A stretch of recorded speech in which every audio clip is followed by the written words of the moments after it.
A graça e a paz, sejam muito bem-vindos ao canal Ainda Existem 7.000. Homilia, Jesus é Deus, Filipenses 2, do 5 ao 8. Tende vós o mesmo sentimento que houve também em Cristo. Tende em vós, somos receptáculos e também recipientes, mesmo que limitados e imperfeitos, ainda assim somos templo e habitação do Espírito Santo de Deus. Não somente sentir, mas termos, retermos, corporificarmos, personificar esses sentimentos que são nobres. O apóstolo Paulo nos incentiva a querer termos esses sentimentos em nós, o mesmo sentimento de nobreza que Cristo teve. E dando continuidade no texto, ele diz o mesmo sentimento e não outro, mas o mesmo sentimento. Somos exortados também a sentirmos o que Cristo sentiu. Sabemos que somos indignos, falhos, pecadores, carentes da graça e da misericórdia do Senhor. Sabemos que se não fossem as misericórdias do Senhor, nós seríamos consumidos. Mas somos exortados pelo Santo Apóstolo a sentirmos o mesmo que Cristo sentiu. Possuímos a potencialidade de sentirmos coisas dignas e elevadas, de sermos humildes, amarmos, perdoarmos, termos compaixão, se alegrar, praticar a bondade e ter comunhão. Apesar de todas as nossas imperfeições, nós somos exortados a sentirmos aquilo que é perfeito, aquilo que é justo e agradável a Deus, que houve também em Cristo. É a continuidade do versículo. O escolhido, o Cristo de Deus, teve sentimentos, os quais também podemos sentir. Somos exortados a querer senti-lo. Não foi dito que Davi teve Elias, Isaías, Jeremias, João, Tiago, Pedro ou Paulo, mas que o Senhor Jesus Cristo teve. Se alguém conhece acerca de pensamentos e sentimentos elevados e puros, esse é o Senhor Jesus Cristo. Nós somos convidados a termos o mesmo sentimento que ele teve, e é uma honra para nós termos esse convite a sentir algo que o Senhor sentiu, pois ele enxergou a vida pela ótica humana, teve sentimentos reais, dores reais e provas reais. Em tudo ele foi experimentado e aprovado. Dando continuidade no texto, o versículo 6 diz que, sendo em forma de Deus, não teve por usurpação ou por orgulho, como algumas traduções trazem, ser igual a Deus. Sendo em forma de Deus. Talvez nós nos perguntamos, Deus tem forma? Na natureza manifesta, temos muitas formas, triângulos, quadrados, retângulos, círculos, ângulos. Contudo, qual seria a forma de Deus, nós podemos nos perguntar. A forma de Deus é a simplicidade una do Espírito Santo, pois Deus é Espírito. Isso nos ensina a buscar a simplicidade, a humildade das coisas elevadas, pois quanto mais elevada, mais pura e nobre serão. Quando mais puro for o ouro, é certo de que mais caro e valioso ele será. Quanto mais cristalina for a fonte de água, mais procurada também será essa fonte. Sua água com certeza será mais limpa e mais clara. O Senhor Deus, sendo misericordioso, justo e bom, diz em Apocalipse 21, versículo 6, a quem tiver sede, eu darei de beber gratuitamente da fonte da vida. Veja só a dimensão dessa promessa que o Senhor faz a nós. Não teve por usurpação ser igual a Deus. E aí no trecho do texto, não teve por usurpação, isto é, não se orgulhou de ser. Cristo poderia vencer os poderes do mundo de forma rápida e implacável. Ele poderia transformar a pedra em pão, se quisesse, poderia convocar legiões de anjos para derrotar os exércitos romanos, se quisesse, poderia descer da cruz e salvar-se a si mesmo, se ele quisesse. Poderia vencer o poder de Pôncio Pilatos e seu governo sob quem foi crucificado. Contudo, por amor às nossas vidas, não teve por usurpação ser igual a Deus. Ele nasceu sob a lei, foi contado entre transgressores e crucificado. Não teve por usurpação ser igual a Deus, mas com o amor de Deus, compadeceu-se de nós, os seres humanos, que estávamos perdidos. E a palavra não diz que ele era simplesmente semelhante a Deus, mas diz que ele era igual. Na continuidade do texto, o apóstolo Paulo diz de ser igual a Deus. Muitas pessoas e seitas satânicas, muitas seitas que confundem a natureza espiritual de Cristo, dizem que Jesus é menor que Deus, ou que ele é simplesmente algum profeta, ou que ele foi simplesmente um sábio do seu tempo, e de que ele não é divino. Contudo, não é isso que o apóstolo Paulo escreve, mas sim de que ele não teve por usurpação ser igual a Deus. E aquilo que é igual não é diferente, por inferência lógica. Quando dizemos que algo é igual, é porque não há diferença alguma. E se não há diferença, logo também entendemos que é igual. Portanto, Jesus Cristo é Deus. E como se não bastasse, ele mesmo diz: eu e o Pai somos um. Logo, na unidade da simplicidade, não pode existir duplicidade, divisão ou diferença, já que se trata do mesmo. Por isso, Jesus é Deus, Deus de Deus, luz de luz, gerado e não criado, eterno e digno de toda glória, de toda honra e louvor. E no versículo 7, o apóstolo Paulo diz: mas esvaziou-se a si mesmo, tomando a forma de servo, fazendo-se semelhante aos homens e reconhecido em figura humana. Mas esvaziou-se a si mesmo. É assim que o versículo 7 começa. Por vontade própria, ele escondeu-se para revelar-se. Ele esvaziou-se para que pudéssemos vê-lo. Por isso está escrito: em nosso meio habitou em graça e em verdade. Felipe, pedindo uma prova, pedindo para que vesse o Pai, o Senhor o advertiu: quem vê a mim, vê o Pai. Moisés queria ver a glória de Deus, contudo foi advertido de que se assim fosse, ele morreria. Portanto, para que o conhecêssemos, foi necessário que ele se esvaziasse, precisou esconder-se para revelar-se, como o sol que se esconde para que a lua apareça e a sua luz brilhe na noite escura. Tomando a forma de servo é a continuidade do versículo. Já falamos sobre a forma de Deus e agora falaremos sobre a forma de servo.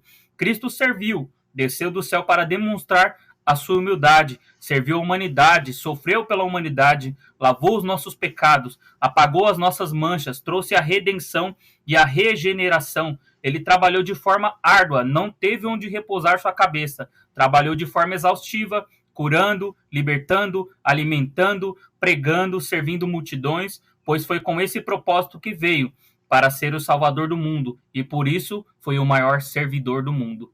Na forma de servo não tinha parecer nem formosura, entrou pelas portas da cidade santa montado num animal de carga, levou sobre os seus ombros os nossos pecados e nos trouxe a paz por meio das suas pisaduras. Tudo o que ele fez foi pensando em nós, pela sua graça e misericórdia.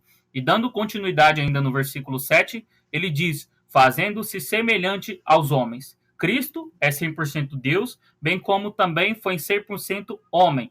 Por isso ele sofreu como homem, mas triunfou como Deus, recebeu toda a glória, toda a honra nos céus, onde é a habitação do Altíssimo, e na terra onde ele pisou, trazendo consigo a esperança da redenção.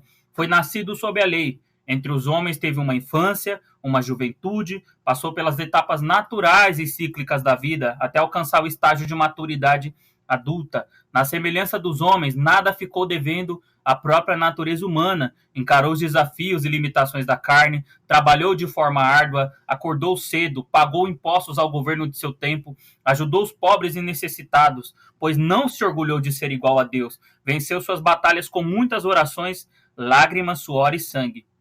E reconhecido na figura humana, é assim que segue o texto ainda no versículo 7. Muitos tiveram dificuldades em reconhecer Jesus como o verdadeiro Filho de Deus. Pedro foi tido como um homem feliz, um bem-aventurado por tê-lo reconhecido como sendo Cristo, o Filho do Deus vivo. Porém, muitos outros acreditavam que Jesus fosse somente um sábio e que ele fosse somente um profeta poderoso em obras e palavras, como foi dito pelos discípulos no caminho de Emaús. Outros que fosse um revolucionário, que Jesus fosse um combatente que libertaria Israel por meio da espada das garras do Império Romano. Outros como um curandeiro, mas poucos o reconheceram e verdadeiramente em sua essência, que era como Salvador da humanidade, como Filho do Deus vivo. Sua figura foi eminente em seu tempo, nos dias de hoje ainda é. Teve muito destaque em seu tempo. Se estivesse hoje vivendo como um homem entre nós, certamente ele seria noticiado em muitas matérias, capas de revistas como a Forbes, jornais como The Time, É o País, The Guardian, Wall Street Journal, entre outros veículos de informação de massa. Estarem ainda mais em matérias de filmes, séries, desenhos, talvez na BBC, na Fox, talvez na Netflix, em outdoors comerciais. Seu nome ainda hoje é lembrado com grande admiração e respeito pela figura humana, como um grande líder inspirador, um pensador, um sábio e conselheiro. Contudo, boa parte dessa admiração se dá exclusivamente por sua figura humana, e não por ele ser o Salvador e Filho de Deus. Muitos o reconheceram pela sua expressividade e feitos da sua figura humana. Contudo, poucos, pela graça e pela misericórdia, naquele tempo reconheceram pela sua essencialidade, e hoje, pela revelação do Espírito Santo, ele traz isso a conhecimento de muitos, pela sua verdadeira identidade, que é o Cristo, o Filho do Deus vivo. E dando continuidade ainda no texto, o versículo 8 diz: e humilhou-se a si mesmo, sendo obediente até a morte, e morte de cruz. E humilhou-se a si mesmo. Quem de nós tem o prazer em humilhar-se? Mal suportamos ser humilhados, quem dirá humilhar-se? Hoje temos incontáveis receitas e fórmulas na internet, títulos de livros e vídeos, como tornar-se um vencedor, como superar os seus limites, como ganhar dinheiro, como ter riqueza e fama, como ficar milionário, entre outras coisas do tipo. Contudo, nós não encontramos nada parecido com como humilhar-se a si mesmo, como vencer a nossa carne, como negar a nossa carne, como tomar a nossa cruz e seguir a Cristo. Não, nós não encontramos títulos desse tipo. Nós não encontramos receitas com essa finalidade e propósito. Não vamos encontrar material desse tipo na internet. As receitas são sempre para alimentar e inflar o nosso ego, nos dar o que queremos, o que desejamos, contudo nada sobre humilharmos a nós mesmos. Jesus disse que João era o maior dentre os nascidos de mulher, todavia era o menor no reino dos céus. O menor no reino dos céus era maior do que ele. Lucas, capítulo 7, versículo 28. Poucos percebem que aqueles que possuem uma posição de governo, algum cargo público, são os que mais deveriam servir a população. É um poder público do qual está à disposição da maioria. Moisés, mesmo sendo líder do povo israelita, muito afadigou-se em escutar, advogar e resolver as causas e queixas do povo israelita quando eles saíram do Egito.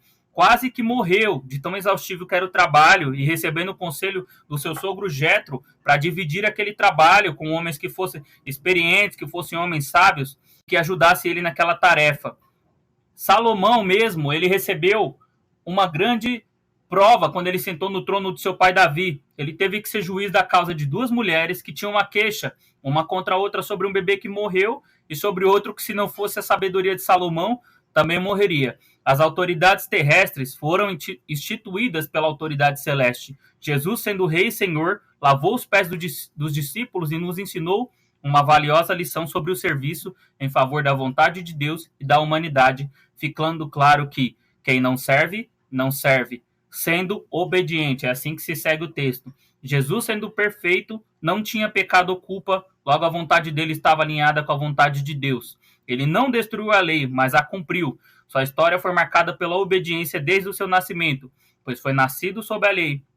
Seus pais escutaram os conselhos de Deus e serviram a lei, apresentando o menino no templo e cumprindo os votos que eram necessários que fossem cumpridos. Ele foi batizado, mesmo sem ter pecado nenhum ou ter necessidade de arrependimento. Cumpriu tudo o que estava escrito sobre ele, pois ele era obediente. Hoje há um grande desafio em nossos dias, pois cada dia mais a natureza humana se revolta contra os preceitos de Deus. Cada um quer erguer a sua própria torre, cada um quer erguer a sua própria Babel, como nos tempos em que não existia um rei Israel, e cada um fazia o que queria, cada um tem seu próprio reinado, julgando e vivendo de acordo com suas próprias vontades.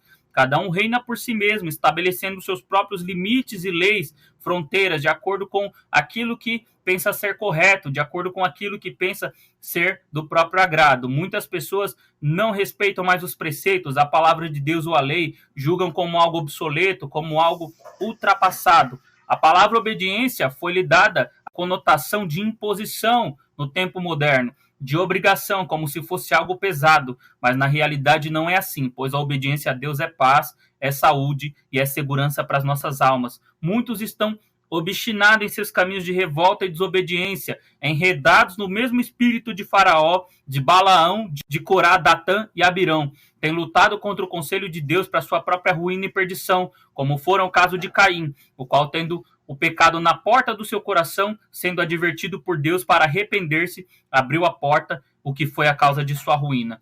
E Jesus, ele foi obediente até a morte. É assim que o texto segue. A prova dessa resistência, dessa persistência, foi a obediência levada até a última consequência. A obediência levada até a última consequência é o ato de Abraão levantando a sua mão com o cutelo contra a vida do seu filho Isaque, a invasão de Ciro contra a fortificada Babilônia, tomado pelo Espírito de Deus, ungido de Deus, transpôs aquelas muralhas impenetráveis da Babilônia. É a coragem de Moisés que obedeceu a Deus e levou o povo, mesmo frente às paredes do mar, mesmo frente às cadeias de montanha, pois sabia que Deus estava com ele.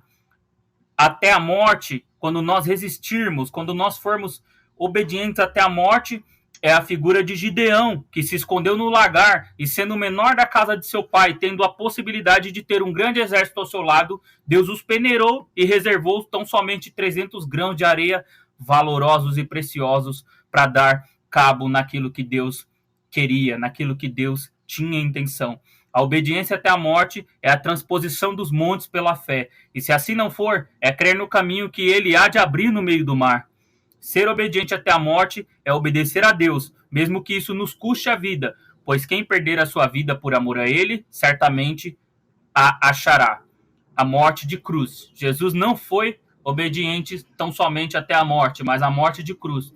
A morte de cruz não era somente uma morte dolorosa, mas também vergonhosa, pois era para ladrões, criminosos. Todos aqueles que eram pregados no madeiro eram tidos como malditos, pois assim estava escrito na lei. E Jesus, sendo obediente, tornou-se maldição na cruz por nós.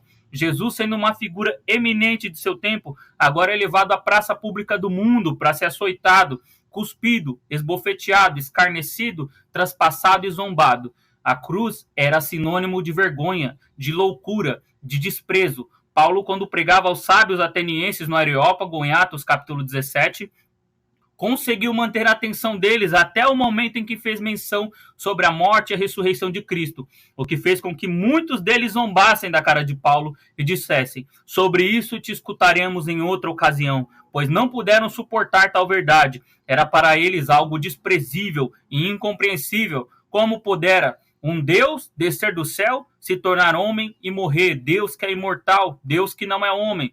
Jesus não somente humilhou-se, como também foi contado entre os transgressores, foi colocado na conta de ladrão, de bandido, de alguém que desprezado pela sociedade. A cruz parecia o símbolo da vergonha e da desgraça até aquele momento. Contudo, foi por meio dela que o Senhor Jesus triunfou sobre todos os poderes invisíveis malignos, sobre toda a potestade, sobre todo o principado. A cruz de tortura, brutalidade e desonra tornou-se objeto de honra, vitória, glória e poder. Foi veículo de libertação que tirou nossas almas do cativeiro do pecado, do Egito e das garras dos faraós que nos escravizavam e acorrentavam a nossa alma em cadeias de condenação. Foi nela que os braços abertos de Cristo atraiu a muitos que lhe pertenciam. Foi em seus braços que ele reconciliou consigo todas as coisas, tanto as que estão na terra como as que estão no céu. No madeiro horizontal, o Senhor nos reconciliou como uma verdadeira família de irmãos e irmãs, derrubando a parede de inimizade que existia entre nós. No madeiro vertical, nos ligou o Senhor, que está nos céus, fazendo uma ponte para transpor o abismo que nos separava de Deus por conta do nosso pecado. Que tenhamos o exemplo de Cristo, que como mérito de obediência, que entendamos que o Senhor nos ama e quer nos levar por caminhos de paz, que Ele tem cuidado de nossas almas, que entendamos que o serviço para Deus é importante e também o serviço aos irmãos, aos necessitados, às viúvas, aos órfãos desamparados, aos marginalizados pela sociedade. Pois quando fizermos isto a estes, também estaremos fazendo ao Cristo de Deus. Deus abençoe sua vida, curta e compartilhe esse conteúdo. Abraço.